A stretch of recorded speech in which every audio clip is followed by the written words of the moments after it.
I'm excited this year we are announcing our inaugural awards.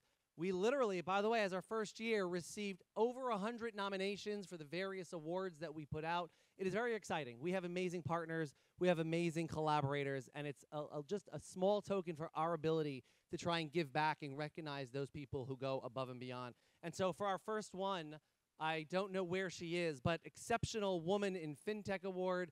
I know for a lot of people in this room, she needs no introduction. They were introduced literally right before the summit last year, and in only 1 year, they have proven to be a huge force within the association. So Laura Kornhauser, the CEO and co-founder of Stratify, thank you so much. Where are you? Come on up here. Laura.